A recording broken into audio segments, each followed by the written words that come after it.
എല്ലാവർക്കും chapter education ഇൻസ്റ്റിറ്റ്യൂട്ടിൻ്റെ online ക്ലാസ്സുകളിലേക്ക് സ്വാഗതം. എൻ്റെ പേര് പ്രേം. അപ്പോൾ നമ്മൾ +1 രണ്ടാമത്തെ ചാപ്റ്റർ ആയിട്ടുള്ള യൂണിറ്റ്സ് ആൻഡ് മെഷർമെൻറ്റിൻ്റെ രണ്ടാമത്തെ ഭാഗം ആണ് ഇന്നിവിടെ എടുക്കുന്നത്. നമ്മൾ ഒന്നാമത്തെ ഭാഗത്തിൽ എന്താണ് യൂണിറ്റുകൾ എന്താണ്, അതേപോലെ തന്നെ ഫണ്ടമെന്റൽ ക്വാണ്ടിറ്റീസ്, ഡിറൈവ്ഡ് ക്വാണ്ടിറ്റീസ് എന്താണെന്ന് കണ്ടു. അതുപോലെ തന്നെ എന്താണ് എന്തുകൊണ്ട് നമുക്ക് ഒരുപാട് സിസ്റ്റം ഓഫ് യൂണിറ്റുകളിൽ നിന്ന് എന്തുകൊണ്ടാണ് നമ്മളൊരു യൂണിഫൈഡ് സിസ്റ്റം ആയിട്ടുള്ള SI സിസ്റ്റം അതിലോട്ട് വന്നത് വരെ നമ്മൾ പറഞ്ഞു തന്നിട്ടുണ്ടായിരുന്നു. അതായത് ഒരു 7 ഫണ്ടമെന്റൽ ക്വാണ്ടിറ്റി അല്ലെങ്കിൽ SI യൂണിറ്റുകളും അതേപോലെ തന്നെ എന്താണ് 2 സപ്ലിമെന്ററി യൂണിറ്റുകളും നമ്മൾ പഠിച്ചു. ഇത്രയുമായിരുന്നു നമ്മൾ കഴിഞ്ഞ ക്ലാസ്സുകളിൽ ചർച്ച ചെയ്ത് നിർത്തിയിരുന്നത്. അപ്പോൾ നമുക്ക് ഇന്ന് നമ്മൾ ഓൾറെഡി പറഞ്ഞ നമുക്ക് ഫണ്ടമെന്റൽ നമ്മൾ 3 ഫണ്ടമെന്റൽ ക്വാണ്ടിറ്റീസ് പറയുന്നതൊക്കെയാണ് ലെങ്ത്, മാസ്, ടൈം. അതിനകത്ത് ലെങ്തുമായിട്ട് ബന്ധപ്പെട്ട കാര്യങ്ങളാണ് നമ്മൾ ഇന്നത്തെ വീഡിയോ ക്ലാസ്സിൽ നമ്മൾ ചർച്ച ചെയ്യുന്നത്. ലെങ്തുമായിട്ട് ബന്ധപ്പെട്ട കാര്യങ്ങൾ ആണ്. അപ്പം അതിനകത്ത് വരുന്നതാണ് എന്താണ് എങ്ങനെ നമുക്ക് ലെങ്ത് കാൽക്കുലേറ്റ് ചെയ്യാം. അപ്പം നമുക്ക് നീളം എന്ന് പറഞ്ഞതാണ് ലെങ്ത് എന്ന് ഉദ്ദേശിക്കുന്നത് അല്ലേ. അപ്പം നീളം എങ്ങനെയൊക്കെ അളക്കാം, നീളം അളക്കാൻ നമുക്ക് വ്യത്യസ്ത ഉപകരണങ്ങളുണ്ട്. അപ്പം അതാണ് ഒരു ചെറിയ നമ്മുടെ സ്കെയിൽ ഉപയോഗത്തൊട്ട് എന്താണ് ലോങ് ഡിസ്റ്റൻസ് അളക്കാനുള്ള മെത്തേഡ്സ് വരെ ഉണ്ട്. അതായത് ഇവിടുന്ന് നമുക്ക് നമ്മുടെ ഭൂമിയിൽ നിന്ന് മറ്റൊരു പ്ലാനറ്റ് വരെയുള്ള ദൂരം അതൊക്കെ അളക്കാൻ വരെയുള്ള ടെക്നിക്സ് നമുക്ക് ഉണ്ട്. അപ്പം അതൊക്കെയാണ് നമ്മളിവിടെ ചർച്ച ചെയ്തത്. അപ്പോൾ ഇതിനകത്ത് ഏറ്റവും പ്രാധാന്യം എന്ന് പറയുന്നത് നമുക്ക് പാരലാക്സ് മെത്തേഡ് എന്ന് പറഞ്ഞ ഒരു മെത്തേഡിനെ കുറിച്ച് പഠിക്കണം. അതായത് long distance, large distance calculate ചെയ്യുന്ന ഒരു മെത്തേഡാണ് ഇത് പാരലാക്സ് മെത്തേഡ്. അപ്പോൾ ഈ പാരലാക്സ് മെത്തേഡ് 2017 ചോദിച്ചിട്ടുള്ള ചോദ്യമാണ്. 2017 നമുക്ക് ചോദിച്ചിട്ടുള്ള ഒരു ചോദ്യമാണ്. ഏകദേശം 3 മാർക്കിന് ചോദിക്കാൻ കഴിയുന്ന ഒരു ചോദ്യമാണ്. ഫിഗറും ഒക്കെ ഉണ്ട്, ചെറിയൊരു ഡെറിവേഷൻ, അത്രയ്ക്ക് വലിയ ഡെറിവേഷൻ അല്ലെങ്കിൽ പോലും വളരെ ചെറിയൊരു ഡെറിവേഷനും ഉണ്ട്. അപ്പോൾ ചിലപ്പോൾ അതിൻ്റെ കൂടെ മറ്റു ക്വസ്റ്റ്യനുമായിട്ടായിരിക്കും ചോദിക്കുന്നത്. എന്തായാലും പരീക്ഷയ്ക്ക് ചോദിച്ചിട്ടുണ്ട്, 2017 ചോദിച്ചിട്ടുള്ള ചോദ്യമാണ്, പിന്നെ ചോദിച്ചിട്ടുണ്ട്. അപ്പോൾ നമുക്കത് വളരെ പ്രധാനമായിട്ട് തന്നെ പഠിക്കേണ്ടതാണ്. സോ നമുക്ക് അതിലേക്ക് പോകാം. സോ നമ്മൾ ഇന്ന് ചർച്ച ചെയ്യുന്ന ടോപ്പിക്കാണ് ഇത് മെഷർമെന്റ് ഓഫ് ലെങ്ത്. നോക്കുക, ഈ ഒരു വര ഞാൻ നിങ്ങളോട് ആവശ്യപ്പെടുകയാണെങ്കിൽ ഈ ഒരു എൻഡ് മുതൽ ഈ ഒരു എൻഡ് വരെയുള്ള ഈ ഒരു ലൈനിന്റെ ലെങ്ത് കണ്ടെത്താൻ നിങ്ങളോട് ആവശ്യപ്പെടുകയാണ്. ഈ ഒരു വരയുടെ ലെങ്ത് കണ്ടെത്താൻ ആവശ്യപ്പെടുന്നെങ്കിൽ നമുക്ക് എന്ത് ഉപയോഗിക്കാം? ഒരു മീറ്റർ സ്കെയിൽ ഉപയോഗിക്കാം. മീറ്റർ സ്കെയിൽ നമുക്ക് ഉപയോഗിക്കാം. നമുക്കറിയാം മീറ്റർ സ്കെയിലാണ് നമുക്ക് ഏറ്റവും ചെറുതായിട്ട്, അതായത് 1 മില്ലിമീറ്റർ മുതൽ നോർമലി 1 മീറ്റർ ആണ് നീളമെങ്കിൽ നമുക്ക് എന്താണ് 1 മീറ്റർ വരെ അത് വെച്ച് നമുക്ക് അളക്കാൻ സാധിക്കും. നോർമലി 1 മില്ലിമീറ്റർ ടു 1 മീറ്റർ വരെ നമുക്ക് എന്തിനകത്ത് അളക്കാം? ഒരു മീറ്റർ സ്കെയിൽ ഉപയോഗിച്ച് നമുക്ക് അളക്കാൻ സാധിക്കും. അപ്പോൾ നമുക്കറിയാം മീറ്റർ സ്കെയിൽ അറിയാമല്ലോ. നമ്മളിപ്പോൾ നോർമലി ഉപയോഗിക്കുന്ന സ്കെയിലുകളൊക്കെ എന്താണ് മീറ്റർ സ്കെയിലുകളാണ്. നമ്മൾ കഴിക്കുന്ന 15 സെന്റിമീറ്റർ ഉള്ളെങ്കിൽ പോലും അതെന്താണ് മീറ്റർ സ്കെയിലിന്റെ ഭാഗമാണ്. അത് മീറ്റർ സ്കെയിലിന്റെ ഒരു ചെറിയ ഭാഗമാണ് നമ്മൾ ഉപയോഗിക്കുന്നത് ഈ 15 സെന്റിമീറ്ററിന്റെ ചെറിയ സ്കെയിൽ എന്ന് വിളിക്കുന്നത്. അപ്പോൾ എന്താണ് നമുക്കൊരു മീറ്റർ സ്കെയിൽ ഉപയോഗിച്ച് ഏറ്റവും ചെറുതായിട്ട് അളക്കാൻ കഴിയുന്ന വാല്യൂ ആണ് ഇത് 1 മില്ലിമീറ്റർ. നോർമൽ മീറ്റർ സ്കെയിൽ ആണെങ്കിൽ നമുക്ക് 1 മീറ്റർ വരെ അളക്കാം. നമ്മുടെ കയ്യിൽ 1 മീറ്റർ നീളമാണെങ്കിൽ നമ്മൾ ജനറലായിട്ട് പറയുന്നത് വെച്ചാൽ നമുക്ക് 10⁻³ മീറ്റർ മുതൽ 10⁻³ മീറ്റർ ടു 10⁻² മീറ്റർ വരെയാണ് നമ്മുടെ മീറ്റർ സ്കെയിലിന്റെ റേഞ്ച് ആയിട്ട് നമ്മൾ കണക്കാക്കാം. 10⁻³ എന്ന് പറയുമ്പോൾ 1 മില്ലിമീറ്റർ ആണ്. സോ 10⁻² മീറ്റർ എന്ന് പറയുമ്പോൾ 100 മീറ്റർ വരെ നമുക്ക് എന്താണ് നോർമലി ഒരു മീറ്റർ സ്കെയിൽ ഉപയോഗിച്ച് മീറ്റർ സ്കെയിലിന്റെ റേഞ്ച് കണക്കാക്കപ്പെടുന്നത് ഇങ്ങനെയാണ്. ഇത്രയും വാല്യൂസ്, ഇതിനിടയ്ക്കുള്ള വാല്യൂസ് നമുക്ക് എന്ത് ചെയ്യാൻ സാധിക്കും? ഒരു മീറ്റർ സ്കെയിൽ ഉപയോഗിച്ച് അളന്നെടുക്കാൻ സാധിക്കും. ഓക്കെ എന്നല്ലോ. അപ്പൊ ഇതാണ് എന്ത് നോർമലി ഒരു സ്കെയിൽ വെച്ച് അളക്കാൻ കഴിയുന്ന ലെങ്ത് ആയിട്ട് നമ്മൾ കണക്കാക്കപ്പെടുന്നത്. അടുത്തൊരു ഉദാഹരണം പറയാം. നമ്മുടെ ഉടുപ്പിനകത്തുള്ള ബട്ടൺ, ഒരു ബട്ടൺ എന്ന് പറയുമ്പോൾ ഇത്രയേ ഉള്ളൂ അല്ലേ. ഈ ബട്ടണിന്റെ ഡയമീറ്റർ നിങ്ങളോട് കണക്കാക്കാൻ പറയുന്നു. ഈ ബട്ടണിന്റെ ഡയമീറ്റർ നിങ്ങളോട് കണക്കാക്കാൻ പറയുന്നു. ഒരു സ്കെയിൽ ഉപയോഗിച്ച് അളക്കുകയാണെങ്കിൽ അതിന് ചില പരിമിതികളുണ്ട്. അതല്ലോ കാര്യം എന്താണ്, ബട്ടത്തിൽ ഇരിക്കുന്ന ഒരു സാധനമാണ്. നമ്മൾ അളക്കുന്ന സമയത്ത് എന്ത് ചെയ്യും, നമുക്ക് അതിന് ചില വ്യത്യാസങ്ങൾ ഒക്കെ വരും. അപ്പോൾ നമുക്ക് അങ്ങനെയുള്ള വസ്തുക്കളുടെ ഈ പറഞ്ഞതിന്റെ ഡയമീറ്റർ നമുക്ക് അളക്കണമെന്നുണ്ടെങ്കിൽ നമുക്ക് എന്താണ് വളരെ ചെറിയൊരു വസ്തുവാണ്, നമുക്ക് എന്ത് ചെയ്യാൻ സാധിക്കും? ഒരിക്കലും ഡയറക്റ്റ് സ്കെയിൽ ഉപയോഗിച്ച് അളക്കുന്നതിനേക്കാളും എളുപ്പം എന്താണ് മറ്റു ചില ഡിവൈസുകളുണ്ട്. നമുക്ക് അങ്ങനെ ഒരു ഡിവൈസ് ആണ് സ്ക്രൂ ഗേജ്. സ്ക്രൂ ഗേജ് എന്നൊരു ഡിവൈസ് ഉണ്ട്. നമുക്ക് ചെറിയ ഡിസ്റ്റൻസുകൾ, സ്മോൾ ഡിസ്റ്റൻസുകൾ അല്ല സ്മോൾ ലെങ്തുകളാണ്. ഡിസ്റ്റൻസ് എന്നുള്ള വേണ്ടത് സ്മോൾ ലെങ്തുകളാണ് നമുക്ക് അളക്കാനുള്ളതെങ്കിൽ, ഉദാഹരണമാണെങ്കിൽ ഒരു വയറിന്റെ ഡയമീറ്റർ എടുക്കണം. നമുക്കിപ്പോൾ നമ്മൾ ഓംസ് ലോ എന്ന് പറഞ്ഞ എക്സ്പെരിമെന്റ് ചെയ്യുമ്പോൾ ഓംസിലോടെ എക്സ്പെരിമെന്റ് ചെയ്യുന്ന സമയത്ത് നമുക്ക് എന്ത് ചെയ്യണം? ആ റെസിസ്റ്റന്റ് വയറായിട്ട് ഉപയോഗിക്കുന്ന ആ വയറിന്റെ ഡയമീറ്ററും ലെങ്തും എല്ലാം കണ്ടെത്താനാണ് അല്ലേ. അപ്പൊ നമുക്ക് അതിന്റെ ഏരിയ കണ്ടുപിടിക്കാൻ വേണ്ടി ഡയമീറ്റർ അത്യാവശ്യമാണ്. സോ നമ്മൾ എന്ത് ചെയ്യും? ഒരു സ്ക്രൂ ഗേജ് ഉപയോഗിച്ച് നമുക്ക് എന്ത് ചെയ്യാൻ സാധിക്കും? നമുക്ക് ഈ പറഞ്ഞ ഒരു വയറിന്റെ ഡയമീറ്റർ എന്ന് പറയുന്നത് നമുക്കറിയാം വളരെ ചെറുതാണ്, ഒരിക്കലും സ്കെയിൽ ഉപയോഗിച്ച് അളക്കാൻ കഴിയത്തില്ല. അപ്പൊ നമുക്ക് ഒരു സ്ക്രൂ ഗേജ് ഉപയോഗിച്ച് നമുക്ക് അളക്കാൻ കഴിയും. ഓക്കെ ആണോ? ദെൻ അതേപോലെ മറ്റൊരു ഉപകരണമാണ് വെർനിയർ കാലിപ്പർ. വെർനിയർ കാലിപ്പർ എന്ന് പറയുന്നത് നമ്മുടെ നമ്മുടെ ഈ ബോബ് ഒക്കെ ഉണ്ടല്ലോ, ബോബ്, അതായത് നമ്മൾ സിമ്പിൾ പെൻഡുലം എക്സ്പെരിമെന്റ് ചെയ്യാൻ യൂസ് ചെയ്യും. സിമ്പിൾ പെൻഡുലത്തിന്റെ എക്സ്പെരിമെന്റ് ഒരു സ്റ്റാൻഡിനകത്ത് എന്താണ്, ഒരു നൂല് കെട്ടുന്നു, ദെൻ അതിന്റെ എൻഡിൽ ഒരു വെയിറ്റ് തൂക്കി ഇടുന്നു. ആ വെയിറ്റിനെ വിളിക്കുന്ന പേരായിരുന്നു എന്തോ, ബോബ് എന്ന് വിളിക്കുന്നത്. നമ്മൾ ആ ലെങ്ത് എടുക്കുന്നത് എവിടുന്നാണോ സസ്പെൻഡ് ചെയ്യുന്നത് അവിടെ നിന്ന് നമ്മുടെ ബോബിന്റെ മിഡിൽ വരെയാണ് എന്ത്, ലെങ്ത് ഓഫ് ദ പെൻഡുലമായിട്ട് കണക്കാക്കപ്പെടുന്നത്. അപ്പോഴെങ്ങനെയാണ് നമുക്ക് ആ ലെങ്ത് ഇടണമെങ്കിൽ ആ ബോബിന്റെ എന്ത് വേണം, റേഡിയസ് വേണം, അല്ലയോ? അപ്പം എന്താണ് നമുക്കതിനെ സഹായിക്കുന്ന ഒരു ഉപകരണമാണ് ഇത് വെർനിയർ കാലിപ്പർ. സ്ക്രൂ ഗേജ് കൊണ്ടും പറ്റും, വെർനിയർ കാലിപ്പർ കൊണ്ടും. വെർനിയർ കാലിപ്പർ ആകുമ്പോൾ കുറച്ചുകൂടെ ആക്യുറേറ്റ് ആയിട്ട് നമുക്ക് കിട്ടും. അപ്പൊ എന്താണ്, അതേപോലെ നമുക്ക് സ്കെയിൽ ഉപയോഗിച്ച് അളക്കാൻ കഴിയാത്തതിന്റെ ഒക്കെ എന്താണ് ലെങ്ത് എടുക്കാൻ സഹായിക്കുന്ന ഒരു ഉപകരണമാണ് ഇത് വെർനിയർ കാലിപ്പർ. അപ്പൊ ഞാൻ പറഞ്ഞു മീറ്റർ സ്കെയിൽ കൂടാതെ ഒരെണ്ണം പറയുന്നത് സ്ക്രൂ ഗേജ്, മറ്റൊരെണ്ണമാണ് ഇത് വെർനിയർ കാലിപ്പർ. മറ്റൊരു ഉപകരണത്തിനെ പരിചയപ്പെടാം, അതാണ് സ്പെറോമീറ്റർ. ഇത് എന്തിനു തന്നെയാണ്, നമുക്ക് ചെറിയ ലെങ്തുകളെ അളക്കാൻ ഉപയോഗിക്കുന്ന ഉപകരണങ്ങളാണ് ഇത് ഈ പറഞ്ഞ സ്പെറോമീറ്റർ. ഓക്കെ, നമുക്ക് ചെറിയ ലെങ്തുകൾ അളക്കാൻ സഹായിക്കുന്നതാണ് ഇത് screw gauge, spherometer, vernier calliper. Okay ആണോ? അപ്പൊ നമ്മൾ ചെറിയ ലെങ്ത് അളക്കാൻ ഉപയോഗിക്കുന്ന ആ ഉപകരണങ്ങളെ കുറിച്ചാണ് പറഞ്ഞത്, screw gauge, spherometer, vernier caliper. ഇതിന്റെയൊക്കെ ഒരു ഗുണം എന്ന് വെച്ചാൽ നമുക്ക് എന്താണ്, കുറച്ചും കൂടെ ആക്യുറേറ്റ് ആയിട്ട്, നമുക്കിപ്പോ മീറ്റർ സ്കെയിൽ ആണെങ്കിൽ സെന്റിമീറ്റർ, മില്ലിമീറ്റർ റേഞ്ചിലേ ഉള്ളൂ അല്ലെ, എന്നാൽ കുറച്ചുകൂടെ ആ മില്ലിമീറ്റർ റേഞ്ച് കുറച്ചുകൂടെ വ്യക്തമാണ്. ഇപ്പൊ 1 മില്ലിമീറ്റർ ആണ് നമ്മളെന്ന് പറഞ്ഞു, ഇപ്പൊ നമുക്ക് സെന്റിമീറ്റർ കിട്ടും. നമുക്ക് മീറ്റർ സ്കെയിലിനകത്ത് പറയുകയാണെങ്കിൽ ഇപ്പം മാക്സിമം പോയി കഴിഞ്ഞാൽ ഒരു പോയിന്റ് സംതിങ്, ഒരു പോയിന്റ് ഡെസിമൽ വാല്യൂ നമുക്ക് കിട്ടത്തുള്ളൂ അല്ലെ. മീറ്റർ സ്കെയിലിനകത്ത് എപ്പോഴും ഒരു ഡെസിമൽ വാല്യൂ ഉള്ള പോയിന്റ് നമുക്ക് കിട്ടത്തുള്ളൂ. എന്നാൽ ഇതിനകത്തൊക്കെ ആണെങ്കിലോ ഡെസിമൽ വാല്യൂസ് കൂടും. അപ്പൊ നമുക്ക് ഇതിന്റെയൊക്കെ റേഞ്ച് കൂടുതലാണ്. അപ്പൊ നമുക്ക് കുറച്ചും കൂടെ ആക്യുറേറ്റ് ആയിട്ട് അതിന്റെ ലെങ്ത്, പോയിന്റ് വാല്യൂ, ഡെസിമൽ വാല്യൂസിൽ നമുക്ക് കുറച്ചും കൂടെ ആക്യുറേറ്റ് ആയിട്ട് ഈ പറഞ്ഞ സ്ക്രൂ ഗേജും സ്പെറോമീറ്ററും വെർനിയർ കാലിപ്പറും ഒക്കെ ഉപയോഗിച്ച് നമുക്ക് അതിന്റെ ലെങ്ത് കണ്ടെത്താൻ സാധിക്കും. നമുക്ക് ഇപ്പോൾ ഇത് പഠിക്കുന്നതിന്റെ പ്രാധാന്യം എന്താണെന്ന് ചോദിച്ചാൽ, നമുക്ക് ഫസ്റ്റ് ഇയറിലും സെക്കൻഡ് ഇയറിലും എന്തുണ്ട്, ലാബ് ഉണ്ട്. നമ്മൾ ലാബ് ചെയ്യണം. എക്സാം സെക്കൻഡ് ഇയറിലെ ഉള്ളെങ്കിൽ നമ്മൾ എന്ത് ചെയ്യും, ലാബിൽ പോയിട്ട് ഇതൊക്കെയായിട്ട് പരിചയപ്പെടും. അപ്പോൾ ആ സമയത്ത് നമ്മൾ കാണുന്ന ഇൻസ്ട്രുമെന്റ് ആണ് ഈ സ്ക്രൂ ഗേജും സ്പെറോമീറ്ററും വെർനിയർ കാലിപ്പറും ഒക്കെ. ഇപ്പൊ നിങ്ങൾക്ക് സ്കൂളില്ല, നിങ്ങൾക്ക് ഇതിനെക്കുറിച്ച് ഇത് ഒന്ന് പിന്നെ നമ്മൾ ഗൂഗിൾ സെർച്ച് ചെയ്യുകയാണെങ്കിൽ നിങ്ങൾക്ക് ഇതിന്റെയൊക്കെ പടം കാണും. സ്ക്രൂ ഗേജ് എന്ന് പറയുമ്പോൾ നടുങ്ങിയിരിക്കുന്ന ഒരു ഇൻസ്ട്രുമെന്റ് ആണ്. ഇവിടെ ഒരു സ്ക്രൂ ഇങ്ങനെ നമുക്ക് മൂവ് ചെയ്യാൻ പറ്റുന്ന, എവിടെ എൻഡിൽ പിടിച്ച് കറക്കുവാണെങ്കിൽ ഇങ്ങനെ മൂവ് ചെയ്യും. ഇതിന്റെ മിഡിൽ വെച്ചാണ് നമ്മൾ എന്ത് ചെയ്യുന്നത്, ഇവിടെ ഇങ്ങനെ റീഡിങ്സ് ഉണ്ട്, ഇതിന്റെ മേളിൽ ഇങ്ങനെ റീഡിങ്സ് ഉണ്ട്. അപ്പൊ നമുക്ക് എന്ത് ചെയ്യും, അങ്ങനെയാണ് സ്ക്രൂ ഗേജ് ഇരിക്കുന്നത്. വെർനിയർ കാലിപ്പറും അതേപോലെ തന്നെയാണ്. എന്താണ്, 2 സ്കെയിൽ കാണും, ഒരു സ്കെയില് മറ്റൊരു സ്കെയില്. അത് ഒരു സ്കെയിലിന് മേളിൽ കിടന്ന് ഇങ്ങനെ മൂവ് ചെയ്യുന്ന സ്കെയിലായിരിക്കും. ഇങ്ങനെ ഇരിക്കുന്ന സാധനമാണ് ഇത് നമ്മുടെ വെർനിയർ കാലിപ്പർ എന്ന് പറയുന്നത്.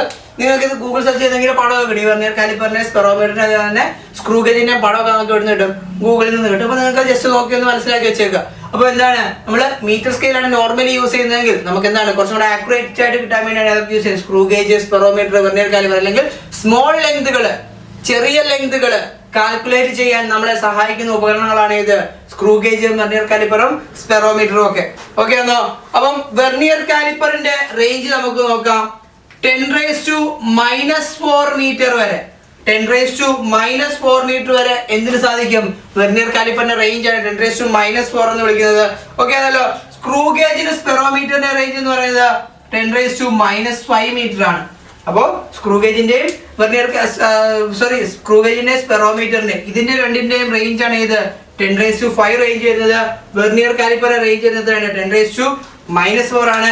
നോർമലി ഒരു മീറ്റർ സ്കെയിലോട് 10⁻3 മീറ്റർ ടു 10⁻2 മീറ്റർ വരെയുള്ള റേഞ്ച് ഓഫ് ലെങ്ത് നമുക്ക് കിട്ടും. ഓക്കെ ആണല്ലോ? അപ്പോൾ നമ്മൾ ഇതുവരെ പറഞ്ഞ എന്താണ്, നമുക്ക് ലെങ്തിന്റെ ബേസിക് യൂണിറ്റ് ആയിട്ടുള്ള മീറ്റർ ആണ് അല്ലെ, മീറ്റർ നമുക്കറിയാം. അപ്പം അതിനേക്കാളും ചെറിയ യൂണിറ്റുകൾ വരുന്ന കാര്യങ്ങളൊക്കെ അളക്കുന്ന കാര്യങ്ങളാണ് പറഞ്ഞത്.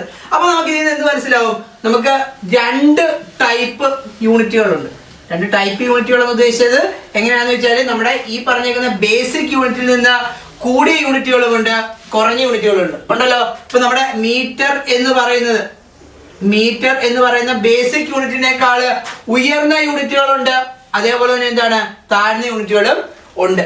അപ്പൊ നമുക്ക് അതിനെ കുറിച്ച് ഒന്ന് ചർച്ച ചെയ്യാം. കാരണം നമുക്ക് റേഞ്ച് ഓഫ് ലെങ്ത് ആവശ്യമായിട്ടുള്ള കാര്യം. കാരണം പ്രോബ്ലം ചെയ്യുന്ന സമയത്ത് നിങ്ങൾക്കിപ്പോൾ ഒരെണ്ണത്തിന്റെ ലെങ്ത് ഇത്ര മീറ്ററിലായിരിക്കും ചെയ്ത് തരുന്നത്, അല്ലെങ്കിൽ നാനോമീറ്ററിലോ മൈക്രോമീറ്ററിലോ ഒക്കെ തരുമെങ്കിൽ നമ്മൾ എന്ത് ചെയ്യണം, കൺവേർട്ട് ചെയ്ത് മീറ്ററിലോട്ടാക്കി. എപ്പോഴും നമ്മൾ ബേസിക് യൂണിറ്റിലാണ് എന്ത് ചെയ്യുന്നത്, പ്രോബ്ലംസ് ചെയ്യുന്നത്. അപ്പൊ അതിലേക്ക് നമുക്ക് ഉപകാരമാണ്. അപ്പൊ നമ്മൾ കണ്ടു എന്താണ് ലോവർ യൂണിറ്റ്സ് അളക്കാനുള്ള ഡിവൈസുകളെ കണ്ടു അല്ലേ. ഇനി നമുക്ക് എന്താ പറയാനുള്ളത്, ഇതിനേക്കാൾ ഉയർന്ന യൂണിറ്റുകളും താഴ്ന്ന യൂണിറ്റുകളും ഉണ്ട്. അത് നമുക്ക് ജസ്റ്റ് ഒന്ന് ചർച്ച ചെയ്തിട്ട് പോകാം. എന്നിട്ട് നമുക്ക് എന്താണ് ആ ലോങ് ഡിസ്റ്റൻസ് കാൽക്കുലേറ്റ് ചെയ്യുന്നതിനെ കുറിച്ച് നമുക്ക് നോക്കാം. അപ്പൊ നമുക്ക് വേണ്ട മീറ്ററിനെക്കാട്ടിലും താഴ്ന്ന യൂണിറ്റുകളെ കുറിച്ച് നോക്കാം. സെന്റിമീറ്റർ എന്താണ് താഴ്ന്ന യൂണിറ്റ് ആണ്. സെന്റിമീറ്റർ ഒരു താഴ്ന്ന യൂണിറ്റ് ആണ്. മില്ലിമീറ്റർ ഒരു ലോവർ യൂണിറ്റ് ആണ്. മൈക്രോമീറ്റർ ഒരു ലോവർ യൂണിറ്റ് ആണ്. നാനോമീറ്റർ ഒരു ലോവർ യൂണിറ്റ് ആണ്. ഓക്കെ ആണല്ലോ. അപ്പോൾ ഒരു സെന്റിമീറ്റർ എന്ന് പറഞ്ഞാൽ 10⁻² മീറ്റർ ആണ്. ഒരു സെന്റിമീറ്റർ എന്ന് വെച്ചാൽ 10⁻² മീറ്റർ ആണ്. ഒരു മില്ലിമീറ്റർ എന്ന് പറഞ്ഞാൽ 10⁻³ മീറ്റർ ആണ്. നമ്മളത് മീറ്റർ സ്കെയിൽ പറഞ്ഞായിരുന്നു. എത്രയാണ് മീറ്റർ സ്കെയിൽ റേഞ്ച്? 10⁻³ to 10⁻² എന്ന് പറഞ്ഞു. അതായത് ഒരു സ്കെയിൽ കൊണ്ട് അളക്കാൻ കഴിയുന്ന, മീറ്റർ സ്കെയിൽ കൊണ്ട് അളക്കാൻ കഴിയുന്ന ഏറ്റവും ചെറിയ ഡിസ്റ്റൻസ് എന്ന് പറയുമ്പോൾ 1 മില്ലിമീറ്റർ ആണ്. സോ അതുകൊണ്ടാണ് നമ്മൾ 10⁻³ മീറ്റർ എന്ന് പറഞ്ഞത്. സോ ഒരു മൈക്രോമീറ്റർ എന്ന് പറയുന്നത് എത്രയാണ്? 10⁻⁻6 മീറ്റർ ആണ്. മൈക്രോമീറ്റർ എന്ന് പറയുമ്പോൾ 10⁻⁻6 മീറ്റർ ആണ്. ഒരു നാനോമീറ്റർ എന്ന് പറയുമ്പോൾ 10⁻⁹ മീറ്റർ ആണ്. നാനോമീറ്റർ റേഞ്ച് നമുക്കറിയാം. എന്താണ് നമ്മുടെ ഇലക്ട്രോണിക് ഡിവൈസുകളൊക്കെ നാനോ ടെക്നോളജിയാണ് യൂസ് ചെയ്തത്. അതായത് 10⁻⁹ റേഞ്ചിലൂടെ നമ്മൾ ചെറുതാക്കിയാണ് നമ്മൾ നാനോ ടെക്നോളജി എന്ന് വിളിക്കുന്നത്. അതൊരു പഠനശാഖയാണ് നാനോ ടെക്നോളജി എന്ന് പറയുന്നത്. നിങ്ങൾ ഹയർ സ്റ്റഡീസിന് പോകുന്നെങ്കിൽ അതിനെ കുറിച്ചൊക്കെ പഠിക്കും. നാനോ ടെക്നോളജി എടുത്ത് പഠിക്കുന്നതാണെങ്കിൽ ഉപകാരമാണ്. ഇപ്പം ഭയങ്കര സ്കോപ്പുള്ള സാധനമാണ്. ദെൻ മൈക്രോമീറ്റർ, നമുക്ക് പ്ലാസ്റ്റിക് കവറിന്റെ ഒക്കെ തിക്നെസ് സർക്കാർ ഒരു ഇറക്കിയിട്ടുണ്ട് ഇത്ര മൈക്രോൺ എന്ന് പറയുന്നത്. അപ്പൊ മൈക്രോമീറ്റർ എന്താണ് നമ്മൾ പ്ലാസ്റ്റിക് കവർ തിക്നെസ് ഒക്കെ പറയുന്നത്. വെറും ചെറിയ തിക്നെസ് ആണ്. 10⁻⁻6 മീറ്റർ ആണ്. കണ്ടോ? ഇനിയുണ്ട് ആംസ്ട്രങ്. 7 മടങ്ങ് 0 ഇടുമ്പോഴാണ് ആംസ്ട്രങ് എന്ന് വിളിക്കുന്നത്. അത് 10⁻⁻10 മീറ്റർ ആണ്. എന്ത് ആംസ്ട്രങ്? ആംസ്ട്രങ് എന്ന് വെച്ചാൽ എത്രയാണ്? 10⁻⁻10 മീറ്റർ ആണ്. പ്രശ്നമല്ലോ ഉണ്ടോ? അപ്പം ആംസ്ട്രങ് എന്ന് പറയുമ്പോൾ 10⁻⁻10 മീറ്റർ ആണ്. അടുത്തത് ഫെർമി. എന്ന് പറയുമ്പോൾ 10⁻⁻15 മീറ്റർ ആണ്. 10⁻⁻15 മീറ്റർ ആണ്. ഇത് നമ്മുടെ ഫെർമി. ഒരു ഫെർമി എന്ന് പറഞ്ഞാൽ 10⁻⁻15 മീറ്റർ ആണ്. പ്രശ്നമല്ലോ ഉണ്ടോ? അപ്പം ആംസ്ട്രങ് എന്ന് പറയുമ്പോൾ 10⁻⁻10 മീറ്റർ, ഫെർമി എന്ന് പറയുമ്പോൾ 10⁻⁻15 മീറ്റർ. അപ്പം ഇതൊക്കെ എന്താണ്? നമ്മുടെ ലെങ്തിന്റെ ലോവർ യൂണിറ്റുകളാണ്. ഇതൊക്കെ കുറിച്ച് വെച്ചേക്കുക. നമുക്ക് എന്താണ് പ്രോബ്ലംസ് ഒക്കെ വരുന്ന സമയത്ത് നമുക്ക് ഉപകാരപ്പെടും. കാരണം നമുക്ക് എന്താണ് യൂണിറ്റ് കൺവേർട്ട് ചെയ്ത് ബേസിക് യൂണിറ്റ് ആക്കിയിട്ടാണ് നമുക്ക് എന്ത് ചെയ്യാൻ പ്രോബ്ലം ചെയ്യാൻ. ചില പ്രോബ്ലംസിനകത്തൊക്കെ 1 ആംസ്ട്രങ് എന്നായിരിക്കും തരുന്നത്. Distance between 2 point charges is 1 angstrom എന്ന് പറഞ്ഞിരിക്കും തരുന്നത്. അപ്പൊ എത്രയായിരിക്കും നമുക്ക് കാൽക്കുലേറ്റ് 10⁻⁻10 മീറ്റർ വേണം നമുക്കത് പ്രോബ്ലം ചെയ്യാൻ. അപ്പം അതുകൊണ്ടാണ് പറയുന്നത് ഇതൊക്കെ ഒന്ന് നോക്കി വെച്ചേക്കുന്നത്. നമ്മുടെ ഫെർമി പറയുന്നത് എന്താണ്? നമ്മുടെ അറ്റോമിക് റേഡിയോ ഒക്കെ പറയാനാണ് എന്ത് ഉപയോഗിക്കുന്നത്? ഫെർമി നമ്മൾ യൂസ് ചെയ്യുന്നത്. മനസ്സിലായോ? ഇത്രയും കാര്യങ്ങള് നമ്മുടെ ലെങ്തിന്റെ ലോവർ യൂണിറ്റുകളെ കുറിച്ചാണ് ഇത്രയും നേരം പറഞ്ഞത്. എന്തൊക്കെ പറഞ്ഞു? സെന്റിമീറ്റർ, മീറ്ററിനേക്കാൾ ചെറിയ യൂണിറ്റ് ആണ് ഇത് സെന്റിമീറ്റർ. ദെൻ മില്ലിമീറ്റർ, മില്ലിമീറ്ററും അതിനേക്കാളും ചെറിയ യൂണിറ്റ് ആണ്. Then micrometre, nanometre, angstrom, fermi, വേറെയുണ്ട് അറ്റോമീറ്റർ എന്നൊക്കെ ഉണ്ട്. നമുക്ക് തൽക്കാലം ഇത്രയും പഠിച്ചാൽ മതി. ബാക്കി നിങ്ങൾ ജസ്റ്റ് നിങ്ങളുടെ ഒരു ഹോംവർക്ക് ആയിട്ടിരിക്കട്ടെ. ബാക്കി നിങ്ങൾ എന്ത് ചെയ്യുക?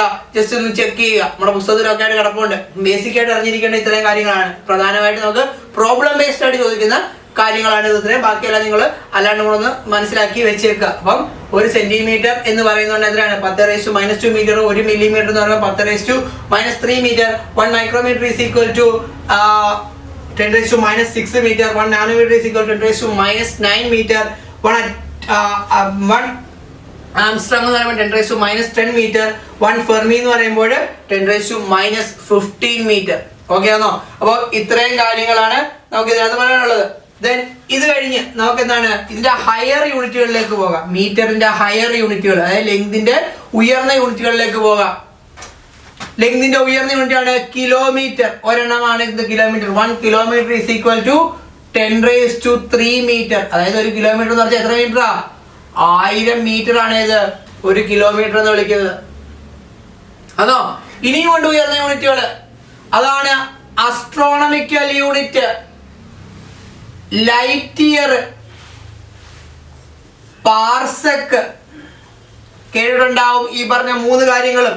Astronomical unit, light year, parsec. Normally ഇത് നമുക്കറിയാം കിലോമീറ്റർ എന്ന് പറയുന്നത്, അതായത് നമ്മുടെ ലെങ്തിനെ റെപ്രസെന്റ് ചെയ്യണമെങ്കിൽ നമുക്ക് ലോങ് ഡിസ്റ്റൻസ് ആണെങ്കിൽ എന്തിനാണ് റെപ്രസെന്റ് ചെയ്യുന്നത്?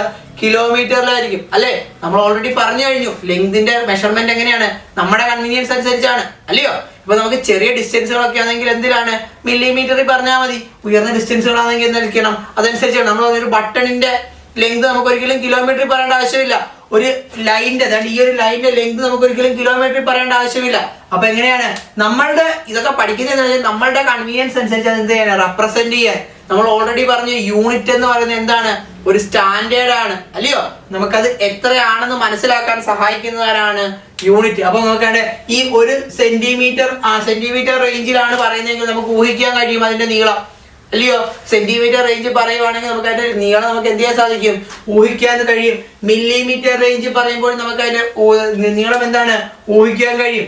അതേപോലെ തന്നെയാണ് നമുക്ക് അതിനുവേണ്ടിയാണ് നമുക്ക് ഈ യൂണിറ്റുകളെല്ലാം തന്നിരിക്കുന്നത്. അപ്പൊ നമുക്ക് എന്താണ് ഇതിനെ കുറിച്ചൊരു ഐഡിയ കിട്ടും. ഈ യൂണിറ്റുകൾ കാണുന്നുണ്ട്, നമ്മളിപ്പം ഈ യൂണിറ്റുകൾ കാണുന്നുണ്ട് നമുക്ക് എന്താണ് എത്രയും ദൂരമാണ് അല്ലെങ്കിൽ എത്രത്തോളം ഉണ്ടെന്ന് നമുക്കൊരു ഐഡിയ തരാൻ സഹായിക്കുന്നവരാണ് നമ്മുടെ യൂണിറ്റുകളാണ്. ഓക്കെ ആണോ? അപ്പം അതിനുവേണ്ടിയാണ് നമ്മൾ ലെങ്തിന്റെ ഉയർന്ന യൂണിറ്റുകളും താഴ്ന്ന യൂണിറ്റുകളും പഠിക്കുന്നത്. ഓക്കെ എന്നല്ലോ. ഒന്നുകൂടെ ഞാൻ പറയാം. നമ്മൾ എന്താണ് ചെയ്തത്, ഉയർന്ന യൂണിറ്റുകളെ താഴ്ന്ന യൂണിറ്റുകളെ ആദ്യം നമ്മൾ താഴ്ന്ന യൂണിറ്റുകൾ അളക്കുന്ന കുറച്ച് ഉപകരണങ്ങളെ കുറിച്ച് പറഞ്ഞു അല്ലെ. ഏതൊക്കെയായിരുന്നു? മീറ്റർ സ്കെയില്, നോർമലി ഉപയോഗിക്കുന്ന മീറ്റർ സ്കെയില്. പിന്നെ മറ്റ് രണ്ട് ഉപകരണങ്ങൾ 3 പഠിച്ചു. ഏതൊക്കെയാണ്? Screw gauge, vernier calliper, spherometer. 3 കാര്യം നമ്മൾ പറഞ്ഞു. ഇതിന്റെ റേഞ്ച് നമ്മൾ നോക്കി. ദെൻ നമ്മൾ ഉയർന്ന യൂണിറ്റുകളും പറഞ്ഞു. ഏതാണ്? കിലോമീറ്റർ പറഞ്ഞു, അസ്ട്രോണമിക്കൽ യൂണിറ്റ് പറഞ്ഞു, ലൈറ്റ് ഇയർ പറഞ്ഞു, പാർസെക് പറഞ്ഞു അല്ലെ. അപ്പൊ പിന്നെന്താണ് നമ്മൾ പറഞ്ഞത്, ഇത് എന്തുകൊണ്ടാണ് ഇങ്ങനെയൊക്കെ വന്നത്? അപ്പൊ എന്താണ്, നമുക്ക് എങ്ങനെയാണോ നമുക്ക് യൂണിറ്റിൽ നിന്നാണ് ഒരെണ്ണത്തിന്റെ ഏതെങ്കിലും ഒരു വസ്തുവിന്റെ റേഞ്ച് എത്രത്തോളം ഉണ്ടെന്ന് നമുക്ക് മനസ്സിലാക്കാൻ സാധിക്കും. എല്ലാം മീറ്റർ തന്നെ പറയുവാണെങ്കിൽ നമുക്ക് കൃത്യമായിട്ട് മനസ്സിലാക്കാൻ സാധിക്കുമോ? അല്ല, കൃത്യമായിട്ട് മനസ്സിലാക്കുന്നതിനെ പോട്ടെ, നമുക്ക് അതിനെക്കുറിച്ചൊരു ഐഡിയ കിട്ടാൻ ഭയങ്കര പാടായിരിക്കും അല്ലെ. നമുക്കിപ്പോൾ എന്താണ് ഒരു സാധാരണക്കാരനോട് നമ്മൾ പറയുകയാണ് ഈ ലൈനിന്റെ നീളം എന്ന് പറയുന്നത് 0.1 മീറ്റർ ആണെന്ന് പറയുന്നു. അപ്പം അവൻ എന്തോ ആലോചിക്കുന്നത് 0.1 മീറ്റർ. അപ്പം മീറ്ററിന്റെ എത്രത്തോളമാണ് ആ കണക്കിന് അതിനേക്കാളും 10 സെന്റിമീറ്റർ എന്ന് പറഞ്ഞാൽ അവൻ എന്ത് ചെയ്യും, എളുപ്പം മനസ്സിലാവും. 10 സെന്റിമീറ്റർ എന്ന് പറയുന്നതായിരിക്കും എന്ത് എളുപ്പം. അപ്പം എന്താണ് നമുക്ക് യൂണിറ്റുകൾ നമുക്ക് ഇതിനെ കുറിച്ചൊരു ഐഡിയ തരാൻ സഹായിക്കുന്നതാണ്. ഓക്കെ ആവുന്നുണ്ടല്ലോ. അപ്പോൾ എന്താണ് നമ്മള് ലെങ്തിന്റെ മെഷർമെന്റിനെ കുറിച്ചാണ് പറഞ്ഞുകൊണ്ടിരിക്കുന്നത്. ഉപകരണങ്ങളെ കുറിച്ച് പറഞ്ഞു, അതുപോലെ തന്നെ റേഞ്ച് പറഞ്ഞു അല്ലെ. എങ്ങനെയാണ് താഴ്ന്ന യൂണിറ്റുകളും ഉണ്ട്, ഉയർന്ന യൂണിറ്റുകളും ഉണ്ട്, അതിന്റെ റേഞ്ച് നമ്മൾ ചർച്ച ചെയ്തു. ഇനി നമുക്ക് പ്രധാനമായിട്ട് നോക്കണത് ഇവരുടെ 3 പേരെയാണ്. ഇവരുടെ 3 പേരുടെയും മീറ്ററിലുള്ള റേഞ്ച് നമുക്ക് നോക്കണം. അസ്ട്രോണമിക്കൽ യൂണിറ്റ് എന്താണ്, ലൈറ്റ് ഇയർ എന്താണ്, പാർസെക് എന്താണെന്ന് നോക്കാം. സോ നമുക്ക് ലെങ്തിന്റെ ഹയർ യൂണിറ്റുകളെ കുറിച്ച് നോക്കാം. നമ്മൾ പറഞ്ഞു എന്താണ്, കിലോമീറ്ററിന്റെ കാര്യം പറഞ്ഞു അല്ലെ. ബാക്കി 3 കാര്യങ്ങളുണ്ട്. ലൈറ്റ് ഇയർ ഉണ്ട്, അസ്ട്രോണമിക്കൽ യൂണിറ്റ് ഉണ്ട്, പാർസെക് ഉണ്ട്. നോക്കാം എന്താണ് ലൈറ്റ് ഇയർ നോക്കാം. Light year is the distance travelled by light in 1 year through vacuum. അതായത് എന്താണ് ഇത്, എന്തിനെ കുറിച്ചായിരിക്കും പറഞ്ഞത്? ഈ 3 കാര്യങ്ങളും എന്താണ്, ഒരിക്കലും നമ്മുടെ നോർമൽ ഡിസ്റ്റൻസുകളെ കുറിച്ചല്ല പറയുന്നത്. എന്താണ് നമ്മുടെ അറ്റ്മോസ്ഫിയർ പുറത്തുള്ള കാര്യങ്ങളുണ്ടല്ലോ, അതായത് അസ്ട്രോണമിയായിട്ട് ബന്ധപ്പെട്ട കാര്യങ്ങളാണ് പറയുന്നത്. ഓക്കെ, സോ നോക്കിയേ ഇപ്പൊ എങ്ങനെയാണ് ലൈറ്റ് ഇയർ എന്ന് പറയുമ്പോൾ distance travelled by light in 1 year through vacuum. വാക്വത്തിൽ കൂടെ ലൈറ്റ് എങ്ങനെ 1 വർഷത്തിൽ സഞ്ചരിക്കുന്ന ദൂരമാണ് ഇത് ലൈറ്റ് ഇയർ എന്ന് പറയുന്നത്. ലൈറ്റ് ഇയറിന്റെ value 1 light year is equal to മീറ്ററിലാണ് കൊടുത്തിരിക്കുന്നത് 9.46 into 10⁻15 മീറ്റർ ആണ്. നോക്കിയാൽ 10⁻15 മീറ്റർ, അത്രയും വലിയൊരു വാല്യൂ ആണ് ഇത് ലൈറ്റ് ഇയർ എന്ന് വിളിക്കുന്നത്. സോ നമുക്ക് അടുത്ത് നോക്കാം. അടുത്താണ് അസ്ട്രോണമിക്കൽ യൂണിറ്റ്. അസ്ട്രോണമിക്കൽ യൂണിറ്റ് എന്ന് വിളിക്കുന്നതാണ് ആവറേജ് ഡിസ്റ്റൻസ് ആണ്. ഒന്നെങ്കിൽ സൂര്യന്റെയും ഭൂമിയുടെയും ഇടയ്ക്കുള്ള ആവറേജ് ഡിസ്റ്റൻസ്, അല്ലെങ്കിൽ എങ്ങനെയാണ് 2 പ്ലാനറ്റുകൾക്കിടയിലുള്ള ആവറേജ് ദൂരമാണ് ഏത് നമ്മൾ അസ്ട്രോണമിക്കൽ യൂണിറ്റിൽ റെപ്രസെന്റ് ചെയ്യുന്നത്. 2 പ്ലാനറ്റുകൾക്കിടയിലുള്ള ആവറേജ് ദൂരം, അല്ലെങ്കിൽ എന്താണ് ഭൂമിയുടെയും സൂര്യന്റെയും ഇടയ്ക്കുള്ള എന്താണ് ആവറേജ് ഡിസ്റ്റൻസിനാണ് നമ്മൾ വിളിക്കുന്നത് അസ്ട്രോണമിക്കൽ യൂണിറ്റ് എന്ന് വിളിക്കുന്നത്. ഓക്കെ ആണല്ലോ. അപ്പൊ 1 അസ്ട്രോണമിക്കൽ യൂണിറ്റ് എന്ന് പറഞ്ഞ വാല്യൂ എത്രയാണ്? 1.50 into 10⁻11 മീറ്റർ. നെഗറ്റീവ് സൈൻ ഒന്നും ഇല്ല, 11 ആണ്. വലിയ ഡിസ്റ്റൻസുകളാണ്, ചെറിയ ഡിസ്റ്റൻസുകളെ കുറിച്ചല്ല നമ്മൾ പറയുന്നത്. ഓക്കെ ആണല്ലോ. ദെൻ അടുത്ത നോക്കി, ഏറ്റവും വലിയ യൂണിറ്റ് നമ്മൾ ഇപ്പോൾ ഉപയോഗിക്കുന്നത് ഏറ്റവും വലിയ യൂണിറ്റ് ആണ് ഇത് പാർസെക് അല്ലെങ്കിൽ പാരാലിറ്റിക് സെക്കൻഡ്. പാരാലിറ്റിക് സെക്കൻഡ് എന്നാണ് ഞാൻ വിളിക്കുന്നത്. അതിനെ ഷോർട്ട് ആക്കിയാണ് നമ്മൾ പാർസെക്. ഇങ്ങനെയാണ് അതിന്റെ സിമ്പിൾ ഇടുന്നത്, PC എന്നാണ്. Light year LY, astronomical unit AU, paralytic second എങ്ങനെയാണ് PC എന്നാണ് ഉപയോഗിക്കുന്നത്. സോ 1 PC എന്ന് പറയുമ്പോൾ എത്രയാണ്? 3.08 into 10⁻11 മീറ്റർ. 3.08 into 10⁻11 metre. അല്ലെങ്കിൽ ലൈറ്റ് ഇയർ എക്സ്പ്രസ് ചെയ്യുകയാണെങ്കിൽ 3.26 ലൈറ്റ് ഇയർ. 3.26 ലൈറ്റ് ഇയർ ആണ് ഇത് 1 പാർസെക് എന്ന് പറയുന്നത്. അപ്പൊ നോക്കുക, എന്താണ് നമ്മുടെ ഈ ഒരു വാല്യൂ, നമുക്ക് ഈ ഒരു വാല്യൂ എന്ന് പറയുന്നത് എന്താണ്, വളരെ വലിയ വാല്യൂസ് ആണ്. അത് ഉയർന്ന വാല്യൂസുകളെ കുറിച്ച്, ഉയർന്ന ലെങ്തിനെ റെപ്രസെന്റ് ചെയ്യാനുള്ളതാണ് ഇത് മൂന്നും. നോർമലി പറയുന്നത് എന്താണ്, നമ്മുടെ പ്ലാനറ്റ്സുകൾക്കിടയിൽ മറ്റ് വലിയ ഡിസ്റ്റൻസുകൾ കാൽക്കുലേറ്റ്, പ്ലാനറ്റുകൾക്കിടയിലുള്ള ദൂരം, അതേപോലെ തന്നെ എന്താണ് സൂര്യനും മറ്റൊരു പ്ലാനറ്റും തമ്മിലുള്ള ദൂരം അളക്കാനൊക്കെ ഉപയോഗിക്കുന്നതാണ് നമ്മൾ ഈ പറഞ്ഞ 3 യൂണിറ്റുകൾ. ഇത് നമ്മൾ നോർമൽ ലൈഫിൽ യൂസ് ചെയ്യുന്നത്. നോർമൽ ലൈഫിൽ നമ്മൾ കിലോമീറ്റർ വരെ പറഞ്ഞു നിർത്തിയുണ്ടല്ലോ, കഴിഞ്ഞ മുമ്പിലത്തെ ഭാഗത്ത് പറഞ്ഞു നിർത്തിയത് വരെയാണ് നമ്മൾ എന്ത് ചെയ്യുന്നത്, യൂസ് ചെയ്യുന്നത്. ഇതൊക്കെ എന്താണ്, നമുക്ക് അല്ലാണ്ടുള്ള ഡിസ്റ്റൻസുകൾ, ലോങ് ഡിസ്റ്റൻസുകൾ കാൽക്കുലേറ്റ് ചെയ്യാനുള്ള യൂണിറ്റുകളാണ്. അപ്പൊ നമുക്ക് മനസ്സിലായല്ലോ എന്താണ് മെഷർമെന്റ് ഓഫ് ലെങ്ത് എന്ന് പറയുന്നത്. എങ്ങനെയാണ് വ്യത്യാസപ്പെട്ടുകൊണ്ടിരിക്കുന്നു. എങ്ങനെയുള്ള ലെങ്തുകളാണോ അതനുസരിച്ച് നമുക്ക് അതിനെ മാറ്റി മാറ്റി പറയാം. ഓക്കെ ആണല്ലോ. ഇപ്പൊ നമ്മൾ സഞ്ചരിക്കുന്ന ദൂരം, നമ്മൾ ബൈക്കിലോ അല്ലെങ്കിൽ കാറിലോ സഞ്ചരിക്കുന്ന ദൂരമാണെങ്കിൽ നമുക്കത് കിലോമീറ്ററിൽ പറയാം. അത് ഒരു മുറിയുടെ വിസ്തീർണം പറയണമെങ്കിൽ, നമുക്ക് ഏരിയ പറയണമെങ്കിൽ നമുക്ക് എന്ത് പറയാം, മീറ്ററിൽ പറയാം. അതേപോലെ എന്താണ്, നമുക്കൊരു ബട്ടണിന്റെ, അതായത് നമ്മുടെ ഉടുപ്പിന്റെ ബട്ടൺസിന്റെ എന്താണ് ഡയമീറ്റർ പറയണമെങ്കിൽ നമുക്ക് എന്ത് പറയാം, അത് മില്ലിമീറ്ററിൽ പറയാം. അങ്ങനെ പ്ലാസ്റ്റിക് കവറിന്റെ തിക്നെസ് നമുക്ക് എന്ത് പറയാം, മൈക്രോണിൽ പറയാം. അതേപോലെ എന്താണ്, നമുക്ക് ടെക്നോളജി, ഈ ഫോണിന്റെ ഒക്കെ ടെക്നോളജി നമുക്ക് എന്താ പറയും, നാനോ ടെക്നോളജി എന്ന് പറയുന്ന ആ ഒരു ബ്രാഞ്ച് എങ്ങനെയാണ്, വളരെ സ്മോൾ ആയിട്ടുള്ള കാര്യങ്ങളെ കുറിച്ചുള്ള സ്റ്റഡിയാണ്. അപ്പം അങ്ങനെയൊക്കെ എന്ത് ചെയ്തിട്ടുണ്ട്, നമ്മുടെ ലെങ്തുകൾ വേരി ചെയ്യുന്നുണ്ട്. അപ്പം എങ്ങനെയാണ് നമ്മൾ പറഞ്ഞത്, ഉയർന്ന യൂണിറ്റുകളുണ്ട്, താഴ്ന്ന യൂണിറ്റുകൾ. നമ്മൾ ഇപ്പോഴും ബേസിക് യൂണിറ്റ് മീറ്റർ ആണ്. അത് നമുക്ക് പ്രോബ്ലം ചെയ്യുന്ന എന്തോ കൺവീനിയൻസിനാണ് നമ്മൾ ഒരു ബേസിക് യൂണിറ്റ് നമുക്ക് എന്തുണ്ട്, മീറ്റർ ഉണ്ട്. അതുകൊണ്ടാണ് നമ്മൾ ഇവിടെ എല്ലാം കൺവേർഷൻ എന്തിൽ പഠിച്ചത്, മീറ്ററിൽ നമ്മൾ പഠിച്ചത്. ഓക്കെ ആണല്ലോ. അപ്പോൾ നമ്മൾ എന്താണ് ലെങ്തുമായിട്ട് ബന്ധപ്പെട്ടിട്ടുള്ള കാര്യങ്ങളൊക്കെ തീർന്നു. മറ്റേ എങ്ങനെയാണ് ലോവർ ലെങ്ത് കാൽക്കുലേറ്റ് ചെയ്യുന്നത് എങ്ങനെയാണ്, ആ ഡിവൈസുകളെ കുറിച്ച് നമ്മൾ പറഞ്ഞു. Screw gauge, vernier calliper, spherometer. Okay ആണല്ലോ. മീറ്റർ സ്കെയിൽ കൂടാതെ നമ്മൾ പഠിച്ച 3 എണ്ണമാണ് screw gauge, vernier calliper, spherometer. ലാബിൽ ഉപയോഗിക്കുന്നതാണ് ഈ 3 ഡിവൈസുകൾ. ഓക്കെ ആണല്ലോ. ഈ 3 ഇൻസ്ട്രുമെന്റ് നമ്മൾ ലാബിൽ യൂസ് ചെയ്യുന്നതാണ്. അപ്പോൾ കൃത്യമായിട്ട് ഇതിനെ കുറിച്ച് ഒന്ന് നോക്കുക. ഓക്കെ ആണല്ലോ.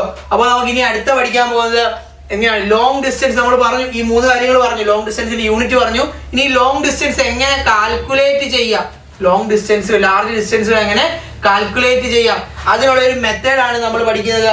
അപ്പോൾ ആ മെത്തേഡ് എന്താണെന്ന് ചോദിച്ചാൽ, ആ മെത്തേഡിനെ വിളിക്കുന്ന പേരാണ് എന്ത്, പാരലാക്സ് മെത്തേഡ്. എന്താ വിളിക്കുന്നത്, പാരലാക്സ് മെത്തേഡ്. പാരലാക്സ് മെത്തേഡ് നമ്മൾ അടുത്ത് പഠിക്കാൻ പോകുന്നത്. പാരലാക്സ് മെത്തേഡിന്റെ ബേസ് എന്ന് പറയുന്നത് എന്താണ്, നമ്മളൊരു ഭിത്തിയുടെ നേരെ നമ്മുടെ ഒരു വിരൽ ഇങ്ങനെ വെക്കുക, നമ്മുടെ കണ്ണിന് ഒരു ഭിത്തിയെ ഫോക്കസ് ചെയ്ത് നമ്മുടെ കണ്ണിന് മുന്നിലായിട്ട് നമ്മൾ എന്ത് ചെയ്യുക, നമ്മുടെ ഒരു വിരൽ എടുത്തിങ്ങനെ വെക്കുക. എന്നിട്ട് എന്ത് ചെയ്യുക, ആദ്യം വലത്ത് കണ്ണ് അടച്ചു നോക്കുക, പിന്നെ എന്ത് ചെയ്യുക, ഇടത്ത് കണ്ണ് അടച്ചു നോക്കുക. നോക്കുന്ന സമയത്ത് നമുക്ക് എന്താണ്, അത് 2 വശത്തായിട്ട് കാണാൻ സാധിക്കും. ഇതാണ് എന്ത്, പാരലാക്സ് മെത്തേഡിന്റെ ബേസ് എന്ന് പറയുന്നത്. ഓക്കെ ആണോ. ഇപ്പൊ നമ്മൾ പാരലാക്സ് മെത്തേഡ് എന്താണെന്ന് അടുത്ത ക്ലാസ്സിൽ ചർച്ച ചെയ്യുന്നതായിരിക്കും. നമുക്ക് അത് വളരെ പ്രധാനപ്പെട്ടതാണ്. ഓക്കെ ആണല്ലോ. ഇതും പ്രധാനമല്ലെന്നല്ല പറയുന്നത്, പ്രോബ്ലം ബേസ്ഡ് ആയിട്ട് വരുന്ന സമയത്ത് നമുക്ക് ഈ യൂണിറ്റ് കൺവേർഷൻ ഒക്കെ വളരെ പ്രധാനപ്പെട്ടതാണ്. അതുകൊണ്ടാണ് നിങ്ങൾ കൃത്യമായിട്ട് നോട്ട്സ് തയ്യാറാക്കുക. ആ യൂണിറ്റ് കൺവേർഷൻ കൃത്യമായിട്ട് നിങ്ങളത് എഴുതി പഠിക്കുക. എത്രയാണ്, 1 സെന്റിമീറ്ററിനെ കൺവേർട്ട് ചെയ്യുമ്പോൾ മീറ്ററിലോട്ട് ആക്കുമ്പോൾ 10⁻² മീറ്റർ ആണ്. മില്ലിമീറ്ററിനെ കൺവേർട്ട് ചെയ്യുമ്പോൾ 10⁻³ മീറ്റർ ആണ്. അത് കൃത്യമായിട്ട് എഴുതി പഠിക്കുക. നിങ്ങൾക്കത് പ്രോബ്ലം ബേസ്ഡ് ആയിട്ട് വരുന്ന സമയത്ത് നമുക്കത് വളരെയധികം ഉപകാരപ്പെടുന്ന ഒരു സാധനമാണ്. ഓക്കെ ആണല്ലോ. അപ്പോൾ നമുക്ക് ഇന്നത്തെ ക്ലാസ്സോടെ അതിൻ്റെ പേര് അടുത്ത ക്ലാസ്സിൽ നമ്മൾ എന്താണ് ചർച്ച ചെയ്യുന്നത്, പാരലാക്സ് മെത്തേഡാണ്. 3 മാർക്കിന്റെ ചോദ്യമാണ്. പാരലാക്സ് മെത്തേഡ് നമ്മൾ അടുത്ത ക്ലാസ്സിൽ ചർച്ച ചെയ്യും. അപ്പോൾ എല്ലാവർക്കും നന്ദി. കൃത്യമായിട്ട് നോട്ട്സുകളൊക്കെ തയ്യാറാക്കുക.